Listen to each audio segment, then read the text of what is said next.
What's up, everyone? Thralls Metal here once again. I'm Necrotic, and I have a collection update for you. Now, this one is very much tied to my trip to Maryland. I hit up some record shops there. I did have some stuff arrive in the mail while I was gone, of course, because it's me. But while I was there, of course, our good friends at Metal-O-Mania, our buddy Chris and Scully, gave me a nice stack of cool underground CDs for me to go over, and of course I appreciated that. That was absolutely awesome of them, and this is also a plug for their channel. If you have not checked out Metal-O-Mania, definitely go check out that channel. We pop on there pretty frequently to just do all sorts of weird discussions and shit, but great interviews, lots of cool underground music. Definitely check them out. And that is pretty much what I got here from them, is a ton of underground stuff. So a good chunk of this might not be really known, but there's definitely some familiar stuff in here, and some relatively hard to find ones, which I was really ecstatic that I actually came across these. But anyway, let's just get right into this. Ataraxy, Revelations of the Ethereal. This is their debut full-length album. They had an EP that came out before this, which I'm still looking for. Came out in 2012 on Memento Mori Records, and this is a Spanish death metal / death doom act. I think their newer stuff is a little bit closer to like death doom. It's a little bit more atmospheric. This is raw, gritty, almost like Finnish death metal. They really kind of have a style that is very close to that. Very throaty, raw vocals. Definitely loads of atmosphere on here, but it's very riff centric. It's very heavy. Very different from the follow-up, Where All Hope Fades. I believe that's the name of it. I have that one. I like that one, but it is very different. It's more focused on the atmosphere, and the songs are a bit longer, a little bit more drawn out.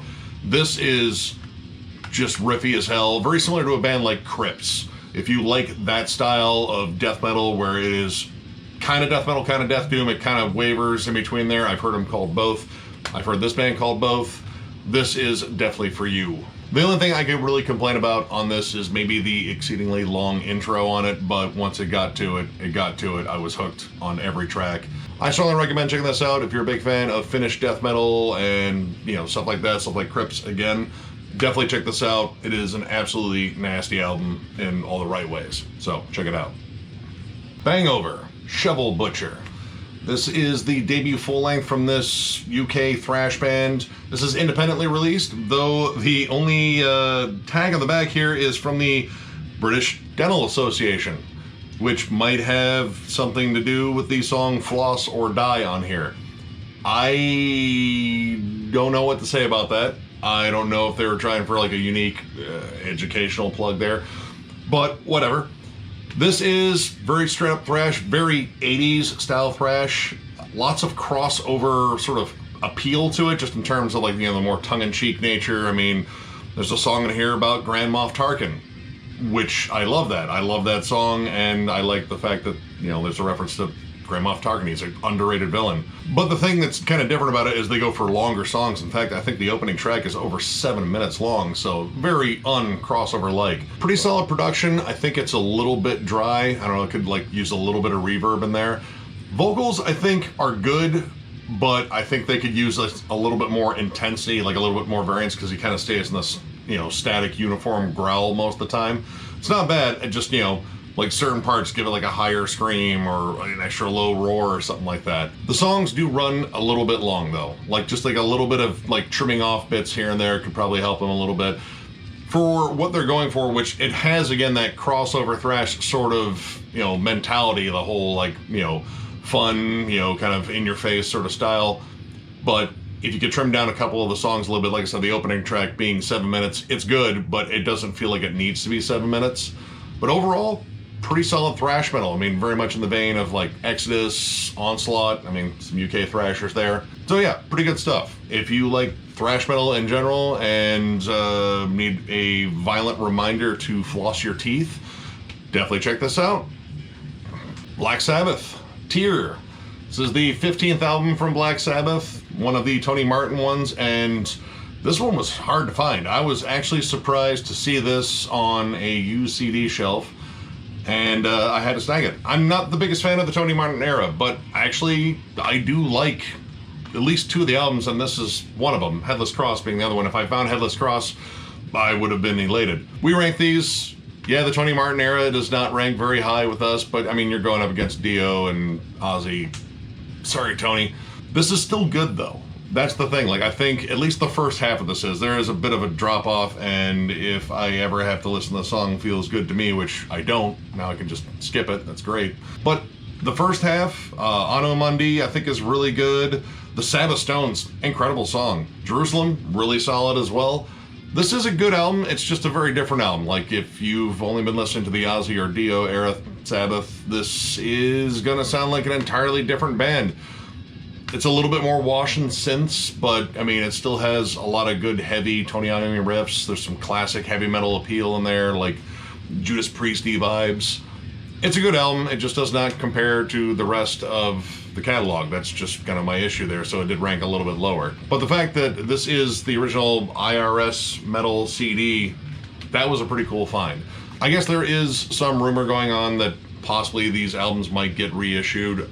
I don't know, I'd be at least interested in Headless Cross, but if I could find the original for not a giant price gouged price, that would be nice. This one was still kind of pricey. But overall, this is a pretty decent album. Like I said, different than a lot of the Black Sabbath that most people know, or a lot of the Black Sabbath that I frequently listen to, but still good. So yeah, if you can actually find a copy of this, check it out.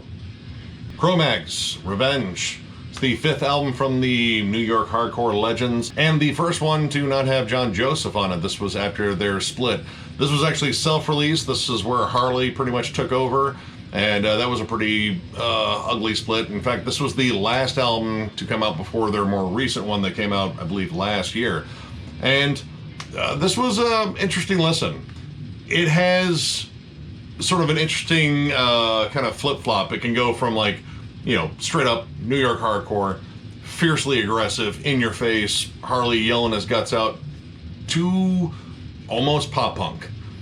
It's kind of strange. Like, you know, on one hand, I felt like I was listening to, you know, a Sick of It All album, and then on the other side of it, I thought I was listening to something by Lagwagon. I like both of those bands, but I don't know if I wanted to see them kind of merge, and it's kind of weird because one track after the other. You can get one that is just in your face, pure mosher, a little bit of crossover thrash on it, and then you get a song like Jones and Without Her, which are, I don't know, man. This was an odd album. I guess it kind of came at like a weird time in terms of the band's history, though I do like the fact they have Rocky George doing lead guitar in here. Dude's super underrated. Love his work in Suicidal and Fishbone as well. But yeah, this is just an odd album. Like, about half of it, maybe a little bit more than half of it, I would actually go back and jam. But the more pop punk stuff, it isn't as though Harley couldn't sing it. It just felt weird. It didn't feel like, you know, they were like threatening to punch me in the face. You know, that should be the Cro-Mags feel. This kind of just felt, I don't know, like they were trying to like appeal to a different demographic. But when they were doing the straight up Cro-Mag stuff, it was solid. I recommend this if you can actually find it. Again, this was self-released. I don't know if they're going to reissue this at all, because this one is kind of a hard one to find. But if you're a fan of New York hardcore and you're a completionist like me, go out and try to find this one. It's a pretty decent album.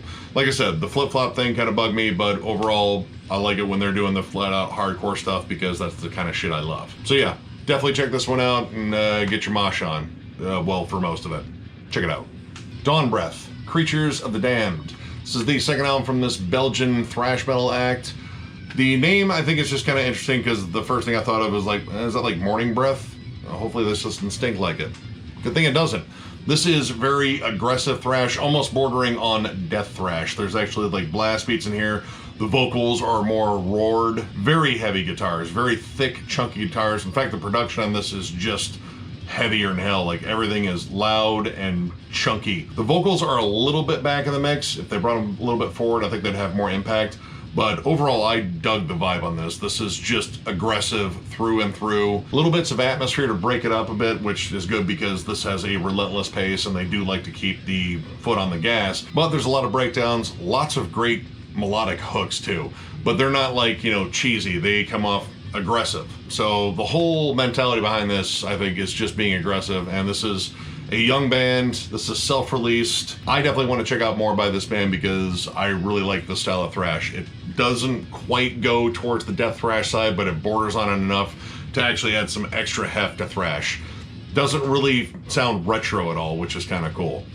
Really dig this. This is a solid album. I strongly recommend checking it out if you just want some super aggressive thrash metal. Definitely check it out.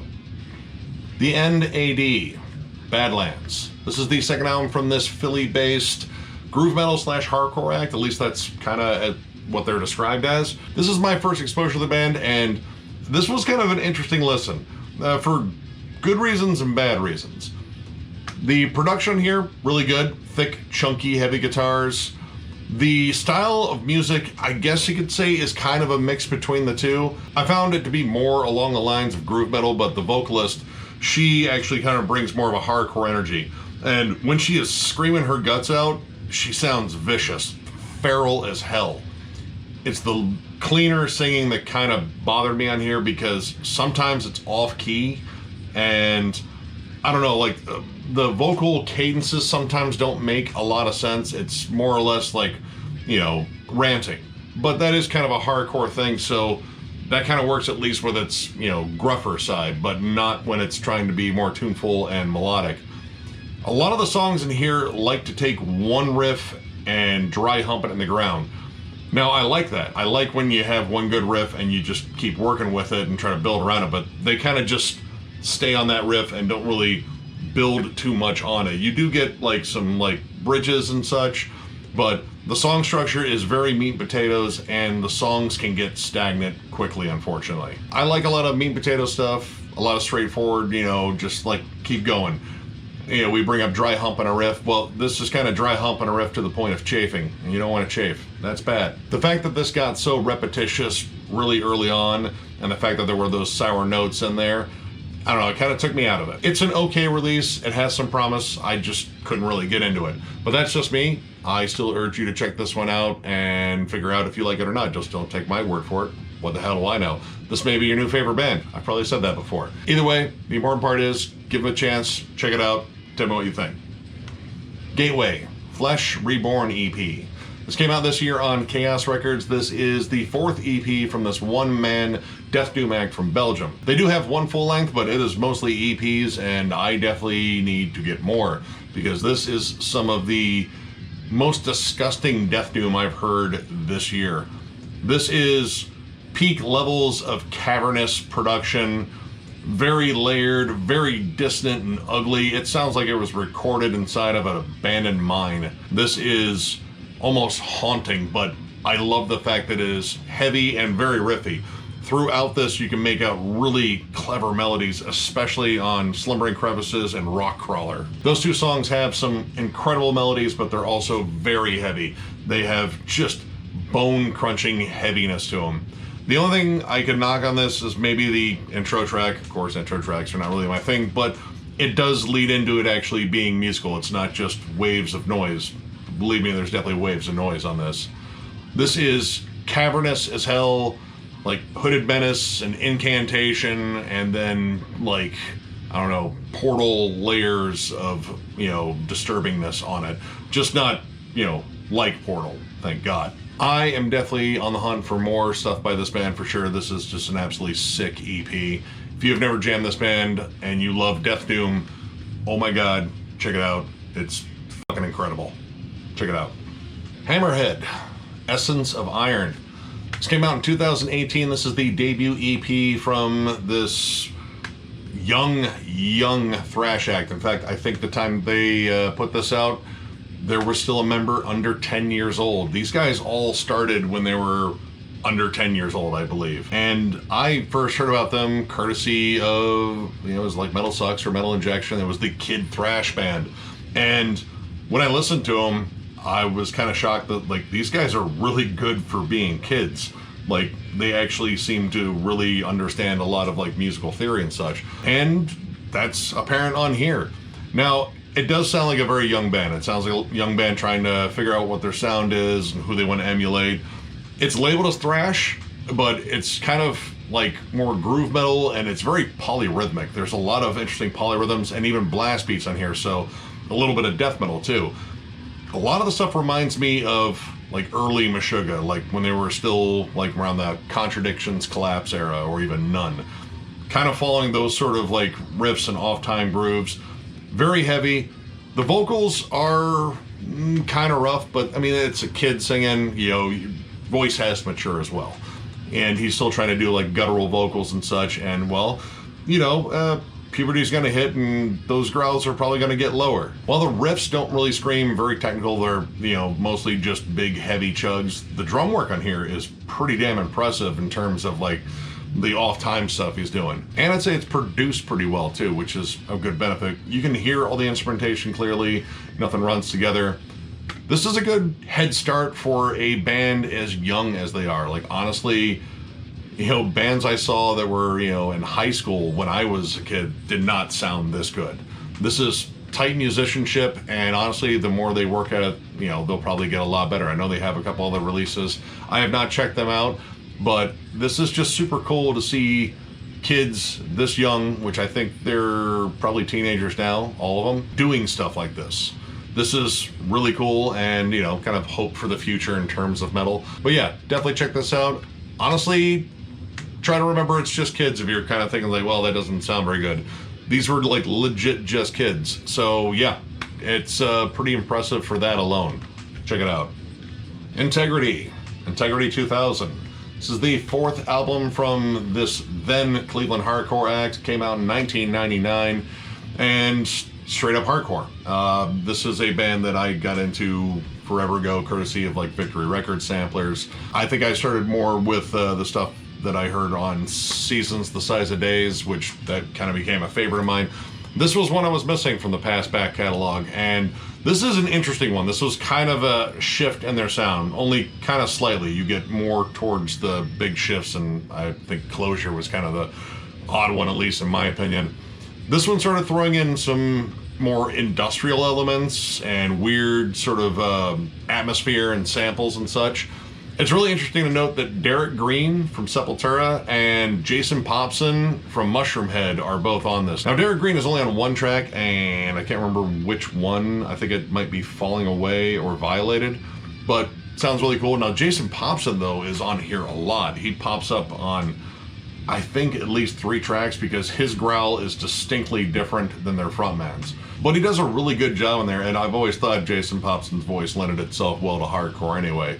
I still have some Mushroomhead CDs. I don't listen to him very often, but when it comes down to like a more hardcore growl, he's got a good one. I really like the guitars in this. The guitars sound really sludgy on here. They don't have that classic hardcore, almost kind of thrashy ring to them. They sound a little bit muddier. The production in here I think is really good all around too. It's a little dry, but it works well. The only thing I didn't like about this were the last couple of tracks.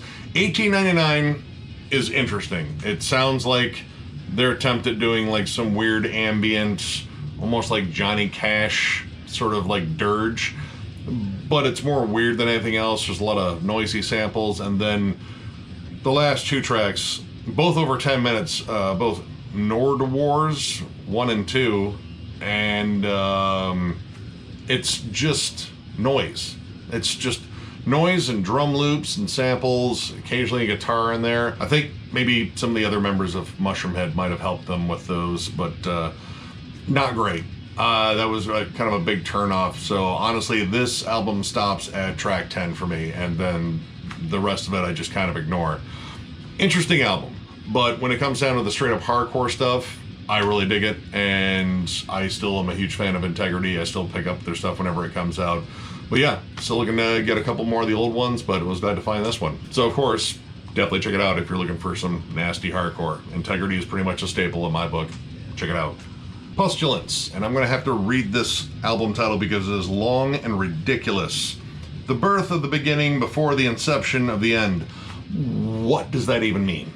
Anyway, this is the debut EP from this Australian death metal act. Very straightforward, gritty death metal.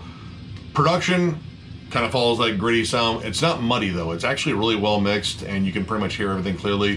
Very similar to bands like Tomb Mold, Witch Vomit, kind of in that same category there. Honestly, I don't have too much to say about this. There are 4 tracks in here. One of them is kind of just a interlude. It's only about a minute long. But overall, it's a good style. It's just something I've heard a lot, and the songs are heavy. You know, the vocals are really nasty. It's got some just disgusting death metal atmosphere to it. but it doesn't really stand out too much, and that was kind of the issue. I like it, but there's a lot of other stuff out there, so I can't really grade it too harshly. It's a 3-song EP, but I am definitely curious to hear what comes out, and we've been getting a lot of killer Australian bands here lately, so I certainly wouldn't mind more death metal from Australia. There, again, is a litany of great death metal bands there. But yeah, definitely check this out. It's raw, gritty death metal, very old school sounding. Again, only, well, 4 tracks, but technically really only 3. The 1 track is just an interlude, but it's pretty good. So yeah, definitely check it out. Reformed Ruin. This is their self-titled debut, came out in 2020. This is self-released. This band is from KC, and it's sort of a mix of groove metal and I would say like metalcore, occasionally deathcore, kind of that mid to late 2000s sound. Groove laden as hell. If you love breakdowns, this band loves them too, and you can share your love of them with them, because a good chunk of this is just groove laden breakdowns with big riffs on top of them. The guitar tone, I don't know, there's something about it I don't like, but the riffs are pretty solid. It's very meat and potatoes. There's really not a lot of like pretense on here just in terms of like intros or ambience or anything. The only track that really kind of brings in anything that's more atmospheric or anything like that is the last track, Cycle of Lament, which, you know, it's kind of a more ambient section, but it gets right back down to the beatdowns. That is pretty much what I believe this band is all about, is just beatdown metal. This is fist pumping, chest beating, maybe headbutt someone for looking at you wrong kind of metal. It's very aggro, it's in your face, and again, it's all about groove. Like, this pit is going to move at one particular speed, I think, and stay out of it. You're going to get hurt. Pretty solid debut. I'm not really huge into this style anymore, but it's well executed, and it delivers on what I believe they're about, which is just heavy, groove-laden, breakdown style metal. So yeah, mission accomplished there, if that was the mission to accomplish. Either way, check it out. If you like breakdowns and breakdowns and breakdowns, you will dig this. Check it out.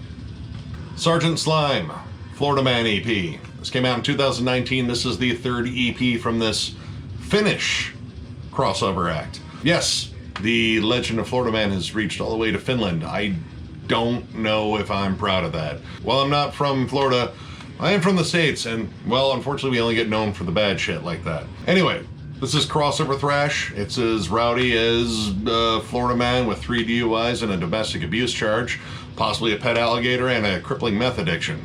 And it's at least more fun than hanging out with that guy. It's just straight up crossover. The songs are short. The opening track actually talks about bath salts. It's called Florida Man. Big shocker there. You can definitely tell that there's a little bit lost in translation, especially on the track Repo Man. There's 2 different guys. That's not the same guy. But strangely enough, I don't know if that's a reference to the film, which, I don't know. If it is, that'd be really cool. But yeah, some of the lyrical schemes just to sort of make them rhyme didn't work as well. But this was still fun. It's kind of like raw production, like very demo-ish. It is self-released though, so it might technically be a demo, but it is counted as an EP. Fun stuff. It is only about 13 minutes long, and I mean, it's crossover. So it's punky thrash, it's fast, it's very short, but I have to give him credit on capturing Florida Man on the cover there. That's, you know, that's probably how they envision him in Finland. He looks a lot different here in the States. We just have a lot of mug shots to go through to kind of find the overall look, but it's not that guy. It isn't. I can definitely tell you that. There's not enough beer cans in that fan boat, and I doubt our Florida Man will be wearing a shirt or have all his teeth. But this is a pretty fun release. Straight up crossover. Party for 13 minutes while listening to this. It's a pretty good listen. Check it out. Snipers of Babel, Redemption EP. This is the debut EP from this DC-based death metal act. I guess it's death metal. It's also kind of industrial metal, and it has a lot going on. In fact, it has 4 vocalists, which I think that is possibly a bit much, but they're still there. Actually, if you count the backup vocalist that I think is the bassist, you have 5. And that has to be some kind of record for death metal. Anyway, this is more like modern death metal. It is very tight, very syncopated. Lots of stuff that is reminiscent of like bands like Decapitated, except with industrial elements. There's keyboards, layered vocals, which, I mean, if you have 4 or 5, that is a given. Now, it's kind of cool that I think 2 of the vocalists do all the harsh vocals, and then the other 2 vocalists, one of them also being female, do all the clean vocals, and they get those 2 to harmonize, which I think is a really cool idea. And I have to say, it's executed pretty well. There's really good sections of brutal death metal in here with the big heavy chugs and kind of like a dying fetus kind of like breakdown sort of energy. And I think that's interesting because I believe now he's not on this album, but Kevin Talley actually plays drums in this band now. And he played in Dying Fetus, Misery Index, I saw him with Suffocation. It did played in everywhere. He's fucking marvelous drummer. But another interesting connection to Kevin Talley in terms of what this sounds like, this reminds me a lot of Chimera too. And that's namely in the way that they use the samples. They're like layers of like ambient noise and melody. Now all this kind of works together, but it kind of doesn't in a way. There's too much going on too often on here. There's so many layers going on that it's kind of hard to make out what's going on. Like you have ambient noise, you have 4 singers, like granted they break them up pretty well, but you have sections where you'll have growls underneath a clean harmony, and sometimes they just, you know, kind of get muddied up in there. And there is possibly a love of too much ambience in spots. Like a lot of songs will fade out on long samples and news clips. Now granted, that does add to the atmosphere, but sometimes it goes on a little bit too long. The one thing that I unquestionably love on here, and way to go for actually covering this because it's such an obscure song. They do a cover of Booyah Tribe and Faith No More's song Another Body Murdered off of the Judgment Night soundtrack. We just did a whole real metal thing on that, and I love that song. I have always loved that song the second I heard it, and the fact that they actually did a cover and did a really good job on it was absolutely awesome. While I had fun listening to this, that was the most fun I had listening to this because, of course, nostalgia. You can't fight nostalgia. That's a fun nostalgic memory. Now, another interesting thing about this, and unfortunately I couldn't save it without damaging the CD, was the fact that this actually had a twine wrapping with a wax stamped seal on it, which I thought was really cool. I unfortunately had to cut the twine, and I have since lost it, but it was kind of cool to see an actual like stamped sigil on there, which was pretty cool. So you gotta give them some credit on packaging. Interesting album. I'm curious what they do next because this has so many different avenues that it can possibly explore just because the 4, technically 5 vocalist thing, there's a lot of things you can do with that. I would like to see maybe like a little bit like less is more sort of approach, like maybe take back some of the atmosphere, shorten the songs a bit. But overall, I think this has a very interesting sound and I want to hear more because this was a lot of fun. It's different. And in terms of like an approach in death metal, this is an odd approach, but I think it has a lot of potential. So yeah, definitely check this out. It's very interesting, and Did That Faith No More cover is awesome. So yeah, I mean, check it out just for that, but just check it out because it's good. Witchaven Terrorstorm. This originally came out in 2010. Now, I actually have this album. I have the 2012 reissue that came out with very different album art, which I'm putting up the different album art up there because, well, this is kind of fucked up. But I suppose it's effective for what the album's about. It's a little more socio-political and about violence, and it's violent. But anyway, this is a black and thrash band from LA. This is their first full-length, nasty black and thrash. Like, this is very much in the vein of like Aura Noir. It is fast and aggressive as hell. The black metal moments on here, I think, are absolutely awesome, especially Empty Chasm, I think is just gorgeous. The whole beginning part of that is so rooted in all things Norwegian in the early 90s. But man, these guys are pretty much flying at all times. Even a few nods to Possessed in there. The vocals on here are nuts. The vocals are just shrieked, and there's a great layer of reverb on them, and there's something about them that just sounds so demonic and evil. And honestly, that was the thing that really kind of like set this one apart in terms of listens. Like, I won't forget how intense those vocals are, and they're right out in front, but they don't overtake the mix, which is great. Flat out nasty from start to finish. This is fast and aggressive. There are very few moments where they hit the brakes, and even when they're hitting the brakes, it's just to do some more creepy black metal stuff. So yeah, It's mostly thrash, but the black metal elements are really good in here. Anyway, definitely check this out. I'm gonna hunt down their second album because I totally forgot that they had a second album, and I kind of wanted after going back and listening to this. And just for some added fun, the last track has a hidden track of just some drunken voicemail. Something to do with listening to ZZ Top and getting fucked up, which it doesn't sound like a bad idea. Rest in peace, Dusty Hill. We will miss you. But yeah, fun album. Definitely check this out if you love black and thrash, because that is exactly what you're going to get here. And it's going to be loud and in your face, and hopefully you love it, just like I did. Check it out. Wreck-Defy, as in the word wreck-defy. Clever. Remnants of Pain. This is their second album, came out in 2019, self-released. This actually features Greg Christian, formerly of Testament, on bass on this, and it kind of sounds like Testament. The production especially reminds me a lot of more modern Testament. So everything, Formation of Damnation on, like it really has that kind of Andy Sneap, but this is a little bit more raw sounding. Loads of heavy riffs, solid lead work, pummeling drums.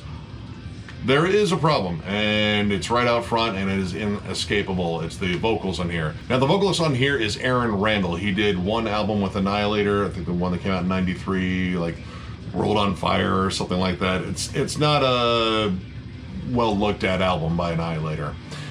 But his vocal approach on here, well, I think it has a lot to do with the production, too. Almost all of his vocals are doubled, and they are so out in front, they are inescapable. They are... I don't know, it's an odd sound. It sounds like Dave Mustaine trying to harmonize with Lane Staley, and occasionally Bobby Blitz is in there. Now, all those on their own I like, but all of them combined, I don't.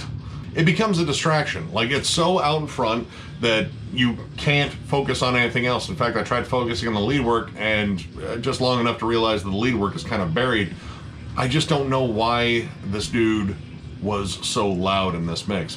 Musically, I think this is pretty solid. It's just straight ahead thrash, again, very similar to like modern works from classic thrash acts, so like, you know, more recent Exodus, again, Testament, Overkill. But those vocals really hampered it for me. Now, this is the only one that he's on. In fact, all three of their albums, they've had three different vocalists, and this is the only one I have actually heard. So the one that followed this has a completely different vocalist. I believe his name is Greg Wagner. I have yet to check that one out. Now, I will check that out because I do like the music. It's just the vocals that really annoyed me on here. But I do think it's interesting that all three of their releases have different vocalists. Either way, I still want to check out the other releases just to see what those guys sounded like. I was not a fan of this guy's voice on here just because, man, it's just too damn loud. But musically, I think this band is solid. I would definitely check out more by them. But yeah, if you like thrash metal, and if you like bands from places that don't sound real, they're from Thunder Bay, Ontario. My God, that sounds like the most metal bay ever. Sorry, San Fran, that's pretty damn metal. But yeah, pretty fun album. Vocals aren't my thing, but I still recommend checking it out for the fun, thrashy music. So yeah, check it out. And finally, we have Zergoth, Thrash Odyssey. This is the second album from this band, came out in 2019. They're from Florida, and this has an interesting connection. I know the frontman. His name is Brandon Hoover, or he goes by Sir Hoovington, or Sir Brandon Hoovington III, Esquire, something. Either way, I know him. I actually BS with him in a Discord chat from forever ago, and he's an interesting chap. And he told me he had a band, and I think I checked out one track, but that was like forever ago. So our good buddy Chris, or Crypt, over at Metal-O-Mania, this was one of the CDs he gave me in the sack. When he gave this to me, I was like, oh my God, I know this dude. And he told me he had a thrash album, and well, I finally got to check it out. This is some wild thrash. Musically, this is very Bay Area stuff, like very like Exodus, maybe a little bit of Overkill in there too, like it's punky. Now, Brandon is the vocalist on here, and just talking to him, I already knew, you know, he was just an out there kind of personality, very wild, and that comes through vocally. The vocals are over the top as hell, as are some of the lyrics in here. The songs Ka Ka Ka, Like, literally, that's what it is. Something about killing, fucking, and dying repeated in the chorus that was really wild. Let the Head Bang. Somehow that's the 80s thrash anthem that 2019 needed, but it didn't know it. A little bit of like a Voivod sci-fi-ish stuff. And there are 3 instrumentals on here which I think are really interesting, especially Russian Raid, which is pretty much like Russian folk music except played by a thrash metal band. It's an interesting release. It has its moments. Musically, I really like it. Vocals can be a bit much. You know, it kind of loses the, you know, in-your-face edge, and unfortunately does become kind of comical, but I don't know if the intention was to be maybe a little bit comical in some sense here. Either way, it's a fun release. It's strange, and I'm just going to recommend you listen to it and enjoy, because it's nuts. But yeah, check it out. Yeah, that's about all I got here. Zergoth. Weird. All right, that knocks out another one of these. Once again, thank you, Crypt and Scully, for letting us stay at your house, hang out, eat your food, and of course for the music. That was really awesome to give me the stack. And once again, if you have not checked out Metal-O-Mania, definitely go sub their channel. It is a ton of fun. The interviews are always entertaining for damn sure. In other news, we are getting close to doing this Cannibal Corpse ranking. It has been a pain in the ass. I have reworked my rankings multiple times. Oh man. This is still going to be fun. I still can't wait to do it, but this has been agonizing. And the next one coming up will be tough as well, but that's the whole thing with rankings. Already have some stuff for another collection update, kind of working a slow pile there, but gonna eventually get around to that as well. And of course, more reviews and such. Definitely looking forward to this month in terms of some really key releases, and September and October look like they're absolutely loaded with stuff, so it's going to be a lot of fun. And of course, concerts coming back, and I can't wait to get back to more shows, and we'll probably do some like short live streams after shows just to talk to you guys, show off what we got, and tell you how awesome it is to be back at shows. So, if you enjoyed this video, give it a thumbs up, and if you are new to the channel, subscribe, because we do stuff like this all the time. We're also on Patreon, so if you'd like to help us out there will be a link below in the description. We're going to get around to putting more stuff on there, and I'm going to keep laboring that point until we actually do, but we will. We also still have some shirts available, mostly in the realm of 2X, XL, large, and maybe a small or 2. So if you would like one of those, hit us up on thrallsmetal@gmail.com. Send us a message, put shirts in the message, and we'll get back to you, get your size, get your information, and hopefully get you a shirt. We are eventually going to restock on shirts and probably get some other items as well, but we'll keep you posted when that actually happens. So with that, thank you all for watching, and we will catch you later.